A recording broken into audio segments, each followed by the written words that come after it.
All right, I did the thing. I posted a tier list picture with almost no context. So I figured I would actually give a little bit of context.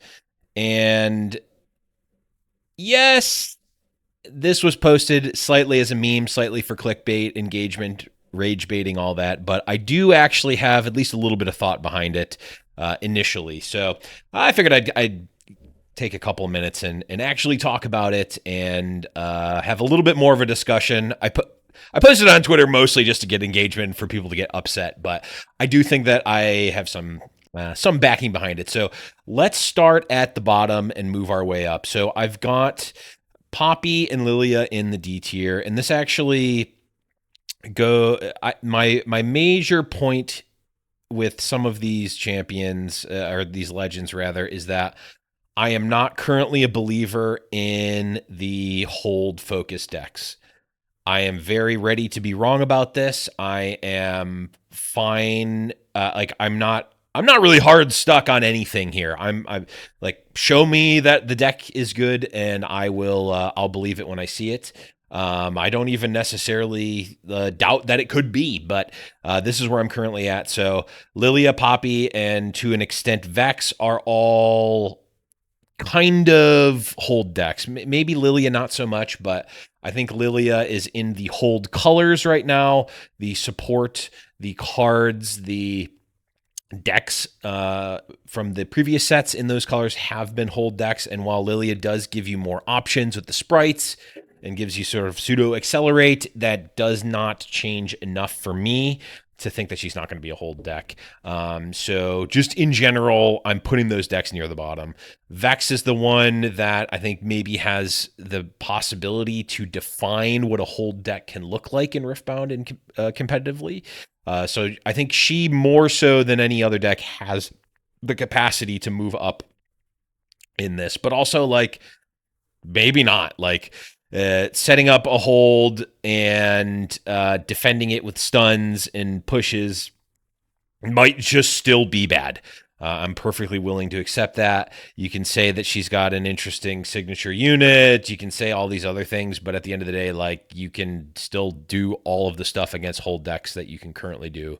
Bryn here is a card that still exists. Worth noting that this video is coming out before the 30th, which is when people are suspecting that a ban announcement is happening. So keep that in mind when evaluating my takes on this.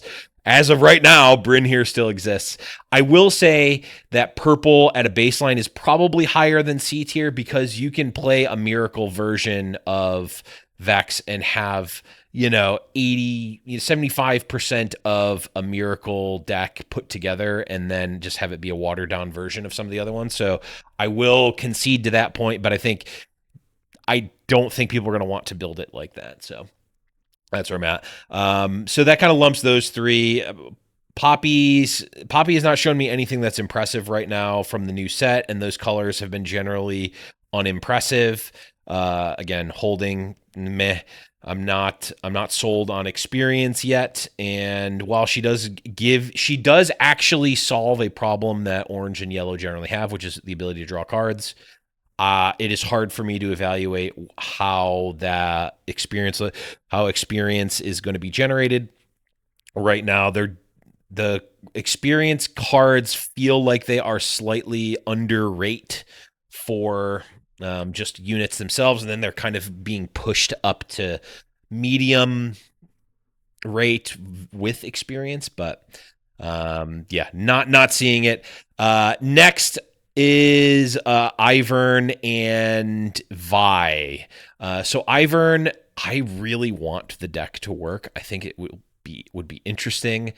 The problem for me is that right now the deck wants to be this, cat dog the zoo deck, right? That's what I'm going to call it. It's a zoo deck. Cats and dogs and birds and poros. It's zoo. It wants to be the zoo deck. It wants to use the yellow chosen champion because the green one is not great. And right now, most of the zoo cards feel like they're okay, but not great. When you compare them to cards that are in meta decks right now, they don't seem to line up favorably. The the whole joke of scoring extra points with Ivern really gets disrupted by removal, either for the Ivern or just for any of the cards. Like, thinking that you're going to score an extra point against Ezreal is kind of hilarious to me. So it really, if we get more of the zoo cards that are just good on their own, and then Ivern allows you to have some over the top push there to get extra points, I'm in for it. I could definitely see him being fine. You've got access to decent cards in those colors, and like, the zoo cards seem okay. They just they have not blown me away. Vi in a similar state, like, she has a very generic ability. Again, she's a starter deck champion, so I'm already putting her sort of, I'm already not seeing I'm thinking that she's probably not going to be super strong there, or at least complex, right? Her legend ability is quite good, but again, it's like Lucian looks at these cards and says, look what you have to do to mimic a fraction of my power. You can jump through a hoop to have one unit be a Lucian, which is actually still very good, but it doesn't work quite as well because there needs to be a unit at a battlefield. Like, again, in the same way that you don't want to give Draven combats, you don't want to give Vi combats, and like, yes, her units can get really big, but it's not like Magic or other games. It's diminishing returns, right? You can have a 500 might Vi, it still conquers for 1 point. Unless there's something that can change that, I'm not seeing it. And her chosen champions right now do not look very good at all.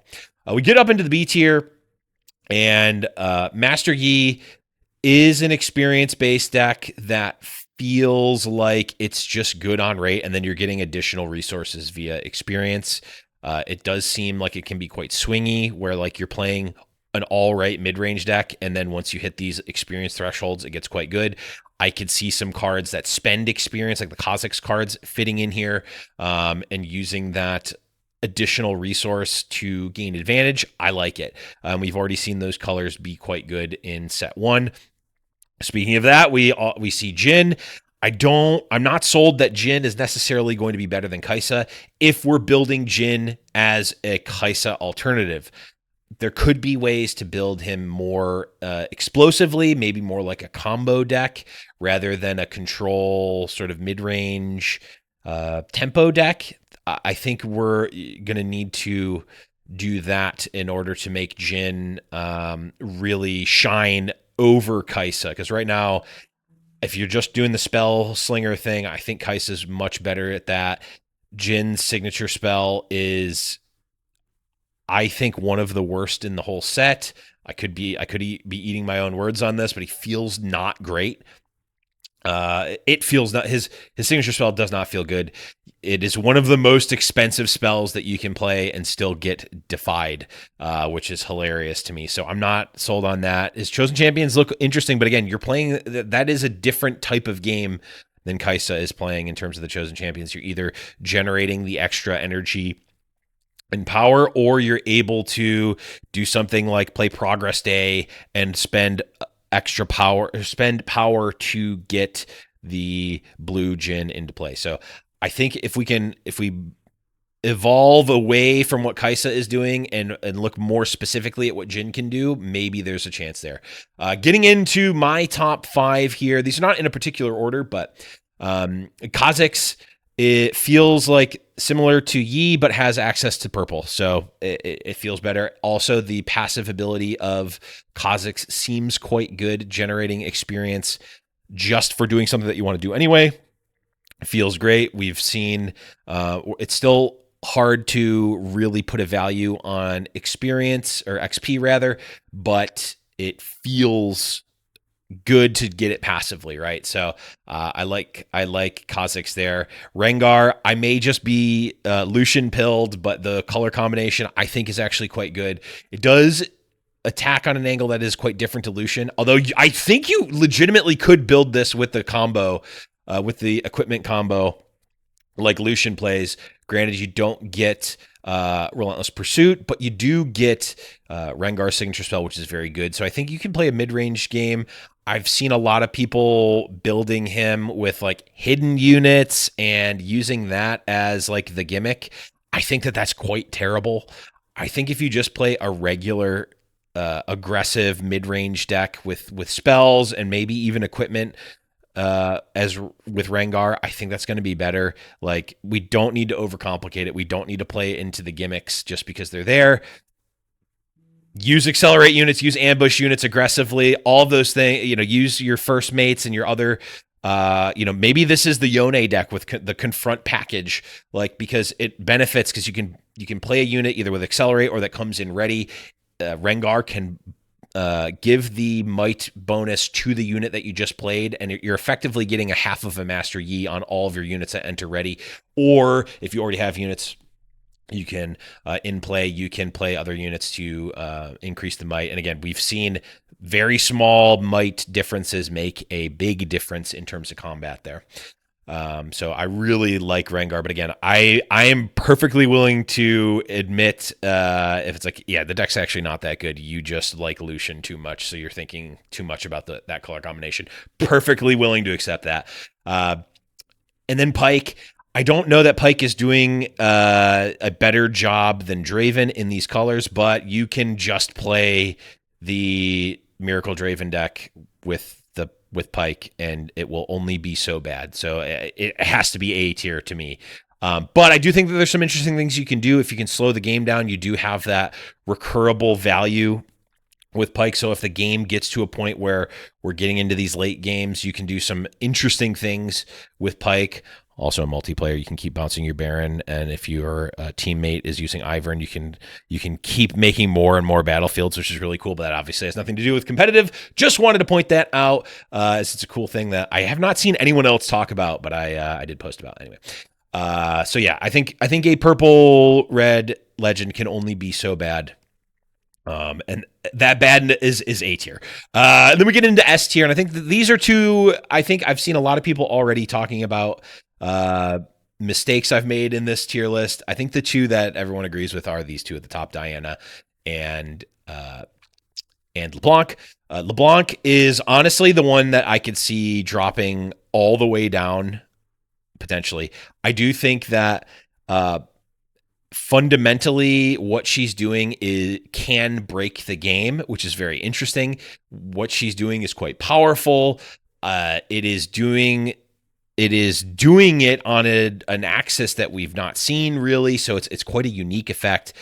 Really excited for LeBlanc. We've already seen this color combination do decent with Victor, not so much with Renata, mostly Victor.